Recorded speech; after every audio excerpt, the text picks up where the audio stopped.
ಸರಿಸುಮಾರು ಒಂದು 19 ವರ್ಷದಿಂದ ಹೋರಾಟ ಮಾಡ್ತಾ ಇದ್ವಿ. ಆ ಹೋರಾಟಕ್ಕೆ ತಕ್ಕ ಜಯ ನಮ್ಮ ತಂದೆ ತಾಯಂದ್ರಿಗೆ ನಿಜವಾಗಲೂ ಅವರಿಗೆ ಆತ್ಮಕ್ಕೆ ಶಾಂತಿ ಸಿಕ್ಕಿದೆ ಅಂತ ಹೇಳ್ತೀನಿ. ಏನು 29 ಲಕ್ಷ ಟನ್ ಅವ್ರು ಏನು ಸರಿಸುಮಾರು ಸಾಗಾಣಿಕೆ ಮಾಡಿದರು. ಕರ್ನಾಟಕದ ಐರನ್ ಓರ್, ಆಂಧ್ರದ ಪರ್ಮಿಟ್ ಸುಮಾರು 884 ಕೋಟಿ ಇವತ್ತು ಅವರು ಲೂಟಿ ಹೊಡೆದಿರೋದಂತೂ CBI ಒಂದು ಇದರಲ್ಲಿ ಜಡ್ಜ್ಮೆಂಟ್ನಲ್ಲಿ ರುಜುವಾತಾಗಿದೆ. ಕ್ರಮ ತಗೋಬೇಕು. ಮಾನ್ಯ ಮುಖ್ಯಮಂತ್ರಿ ಸಿದ್ದರಾಮಯ್ಯ ಅವರಿಗೆ ನಾನು ವಿನಂತಿಸಿಕೊಳ್ಳೋದು ಏನೆಂದರೆ, ತಾವು ಬೆಂಗಳೂರಿನಿಂದ ಪಾದಯಾತ್ರೆ ಬಳ್ಳಾರಿಗೆ ಮಾಡಿದ್ರಿ, ಇವ್ರು ರೆಡ್ಡಿಗಳು ಗಡಿ ಒತ್ತುವರಿ ಮಾಡಿದ್ರು, ಅಕ್ರಮ ಗಣಿಗಾರಿಕೆ ಮಾಡಿದ್ರು, ಸಾವಿರಾರು ಕೋಟಿ ಲೂಟಿ ಹೊಡೆದ್ರು ಅಂತ ಹೇಳಿದ್ರಿ. ಅಂಥದ್ದು ಇವತ್ತು ತಾವು ಅಧಿಕಾರ ಬಂದ ಮೇಲೆ ಒಂದು ಟರ್ಮ್ ಮುಖ್ಯಮಂತ್ರಿ ಆದ್ರಿ ಮತ್ತು ಇವಾಗ ಕೂಡ ಮುಖ್ಯಮಂತ್ರಿಯಾಗಿ ಮುಂದುವರಿತಾ ಇದ್ದೀರಿ.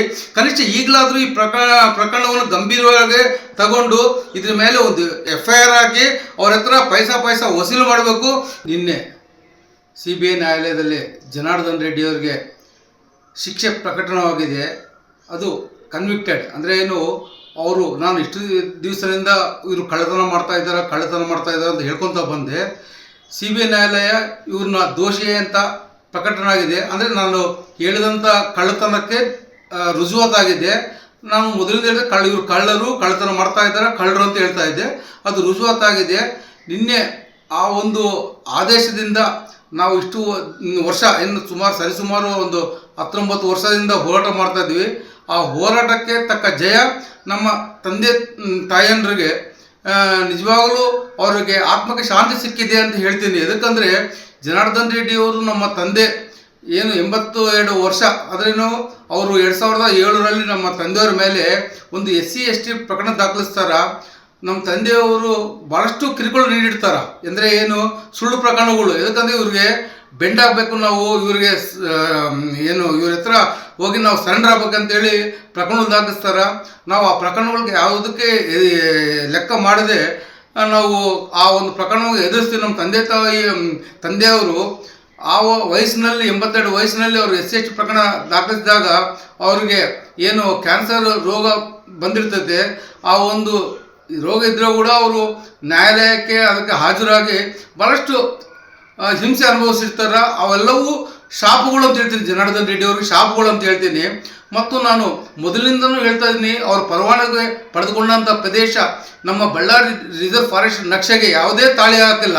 ಅಂಥ ನಕ್ಷೆಯಲ್ಲಿ ಅವರು ಪರವಾನಗಿ ಪಡೆದುಕೊಂಡು ಅವರು ಏನು ಮೈನಿಂಗ್ ಮಾಡಿದಾರೋ ಆ ಮೈನಿಂಗ್ ಎಲ್ಲವೂ ಅಕ್ರಮ ಗಣಿಗಾರಿಕೆ. ಅವರು ನೇಮ್ಸೇಕ್ ಮೈನ್ಸ್, ಮೊದಲಿಂದ ಹೇಳ್ತಾ ಇದ್ದೀನಿ ನೇಮ್ಸೇಕ್ ಮೈನ್ಸ್. ಇವತ್ತು CBI ಚಾರ್ಜ್ನಲ್ಲಿ ನಾನು ಮೊದಲಿಂದ ಹೇಳಿದಂಥ ವಿಷಯ ರುಜುವಾತಾಗಿದೆ.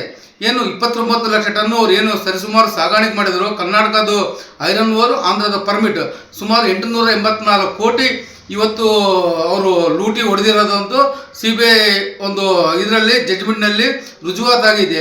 ಈಗಲಾದರೂ ನಮ್ಮ ರಾಜ್ಯ ಸರ್ಕಾರ ಕೂಡಲೇ ಜನಾರ್ದನ್ ರೆಡ್ಡಿ ಅವ್ರ ಮೇಲೆ ಎದಕ್ಕಂದರೆ ಒಂದು ಪ್ರಕರಣ ದಾಖಲಿಸಬೇಕು. ರಾಜ್ಯ ಸರ್ಕಾರ ಅವರು ಕರ್ನಾಟಕ ನೆಲವನ್ನು ಧ್ವಂಸ ಅಂದರೆ ಗಡಿಯನ್ನು ಧ್ವಂಸ ಮಾಡಿ ನಮ್ಮ ಕರ್ನಾಟಕ ನೆಲದಲ್ಲಿ 29 ಲಕ್ಷ ಟನ್ನು ಸರಿಸುಮಾರು 884 ಕೋಟಿ ಅವರು ಇದು ಮಾಡಿದಾರೆ, ಹಣ ಮಾಡಿದಾರೆ.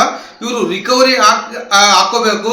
ನಮ್ಮ ಮೈನಿಂಗ್ ಪ್ರದೇಶದಿಂದ, ನಮ್ಮ ಅರಣ್ಯ ಪ್ರದೇಶದಿಂದ, ನಮ್ಮ ಮೈನಿಂಗ್ ಪ್ರದೇಶದಿಂದ ಅವರು ಐರನ್ ಓರ್ ಲಿಫ್ಟ್ ಮಾಡೋದಕ್ಕೆ ಅವ್ರ ಮೇಲೆ ಕ್ರಮ ತಗೋಬೇಕು. ಮಾನ್ಯ ಮುಖ್ಯಮಂತ್ರಿ ಸಿದ್ದರಾಮಯ್ಯ ಅವರಿಗೆ ನಾನು ವಿನಂತಿಸಿಕೊಳ್ಳೋದು ಏನೆಂದರೆ, ತಾವು ಬೆಂಗಳೂರಿನಿಂದ ಪಾದಯಾತ್ರೆ ಬಳ್ಳಾರಿಗೆ ಮಾಡಿದ್ರಿ, ಇವ್ರು ರೆಡ್ಡಿಗಳು ಗಡಿ ಒತ್ತುವರಿ ಮಾಡಿದ್ರು, ಅಕ್ರಮ ಗಣಿಗಾರಿಕೆ ಮಾಡಿದ್ರು, ಸಾವಿರಾರು ಕೋಟಿ ಲೂಟಿ ಹೊಡೆದ್ರು ಅಂತ ಹೇಳಿದ್ರಿ. ಅಂಥದ್ದು ಇವತ್ತು ತಾವು ಅಧಿಕಾರ ಬಂದ ಮೇಲೆ ಒಂದು ಟರ್ಮ್ ಮುಖ್ಯಮಂತ್ರಿ ಆದ್ರಿ ಮತ್ತು ಇವಾಗ ಕೂಡ ಮುಖ್ಯಮಂತ್ರಿಯಾಗಿ ಮುಂದುವರಿತಾ ಇದ್ದೀರಿ. ಕನಿಷ್ಠ ಈಗಲಾದರೂ ಈ ಪ್ರಕರಣವನ್ನು ಗಂಭೀರವಾಗಿ ತಗೊಂಡು ಇದ್ರ ಮೇಲೆ ಒಂದು FIR ಹಾಕಿ ಅವ್ರ ಹತ್ರ ಪೈಸಾ ವಸೂಲು ಮಾಡಬೇಕು. ಇನ್ನೊಂದು ನಾನು ಮುಖ್ಯಮಂತ್ರಿ ಸಿದ್ದರಾಮಯ್ಯವ್ರಿಗೆ ಕಳಕಳೆಯಿಂದ ವಿನಂತಿಸ್ಕೊಳ್ತೇನೆ. ಮುಖ್ಯಮಂತ್ರಿ ಸಿದ್ದರಾಮಯ್ಯನವ್ರಿಗೆ, ಕೃಷ್ಣ ಬೈರೇಗೌಡವ್ರಿಗೆ, ನೋಡಿ ಈ ಏನು ಸರ್ವೆ ಆಫ್ ಇಂಡಿಯಾದವರು ಏನು ಸರ್ವೆ ಮಾಡಿದಾರ ಅದರಲ್ಲಿ ಲೋಪಗಳಿದೆ ಅಂತೇಳಿ ಅಂದಿನ ನಕುಲ್ ಅಂತ DC ಅವರು ಸ್ಪಷ್ಟವಾಗಿ ಉಲ್ಲೇಖ ಮಾಡ್ಯಾರ. ಇದು ಯೂನಿಲ್ಯಾಟ್ರಲಿ ಸರ್ವೆ ಆಗಿದೆ, ಇದು ಏಕಪಕ್ಷೀಯವಾಗಿದೆ. ಅವರು ನನಗೆ ಸರ್ವೆ ಆಫ್ ಇಂಡಿಯಾ ಅಧಿಕಾರಿಗಳು ನನಗೆ ಕರೆಕ್ಟ್ನೆಸ್ ಚೆಕ್ ಮಾಡಲಿಕ್ಕೆ ನನಗೆ ಡಾಕ್ಯುಮೆಂಟ್ಸೇ ಒದಗಿಸಿಲ್ಲ. ಅವರು ಭೂಮಿ ಮೇಲೆ ನೆಟ್ಟದಂಥ ಕಲ್ಲುಗಳು ಒಂದೊಂದು ಕಲ್ಲಿಗೆ 200 ಮೀಟರ್ ವೇರಿಯೇಷನ್ ಇದೆ. ಇಷ್ಟೆಲ್ಲ ಹೇಳಿದ್ರೆ ಕೂಡ ನಮ್ಮ ಅಧಿಕಾರಿಗಳು, IAS ಅಧಿಕಾರಿಗಳು ಎಲ್ಲೋ ಒಂದು ಕಡೆ ಜನಾರ್ದನ್ ರೆಡ್ಡಿ ಪರವಾಗಿ ಕೆಲಸ ಮಾಡಿ ಮೋನಿಶ್ ಮುದ್ಗಲ್ ಅಂತ ಅಧಿಕಾರಿ ಎಲ್ಲೋ ಒಂದು ಪ್ರೆಸರ್ಲಿದ್ದ ಅವರು, ಮಾಲ್ಪಾಟಿ ಅವರು ಈ ಒಂದು ಸರ್ವೆ ಆಫ್ ಇಂಡಿಯಾ ಸ್ಟ್ರಿಪ್ ಮ್ಯಾಪ್ಗೆ ಏನು ಸಹಿ ಮಾಡಿ ಕಳಿಸಿದಾರ.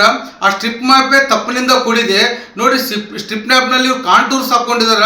ನಮ್ದು ಬಳ್ಳಾರಿ ಅರಣ್ಯ ನಕ್ಷೆ ಪ್ಯೂರ್ಲಿ ಕಾಂಟೂರ್ ಮ್ಯಾಪು. ಅರಣ್ಯ ನಕ್ಷೆಯಲ್ಲಿ ಕಾಂಟೂರ್ಸ್ ಹಾಕೊಂಡ್ರೆ ಬೌಂಡ್ರಿ ಎಲ್ಲಿ ಕುಂದಿರ್ತದೆ ನಮ್ದು ಅಂಬುದು ಸ್ಪಷ್ಟವಾಗಿ ಕಾಣ್ತಾ ಇದೆ. ಇಂಥದನ್ನ ಯಾವುದೂ ಬಿಟ್ಟು ಇವತ್ತು ಅವರು ಆ ಕಾಂಟೂರ್ ಮ್ಯಾಪ್ನಲ್ಲಿ ಯಾವ ಥರ ಅಕ್ರಮ ಮಾಡಿದ್ದಾರೆ ಎಂಬುದು ಅದನ್ನು ಪರಿಶೀಲನೆ ಮಾಡ್ಬೋದು.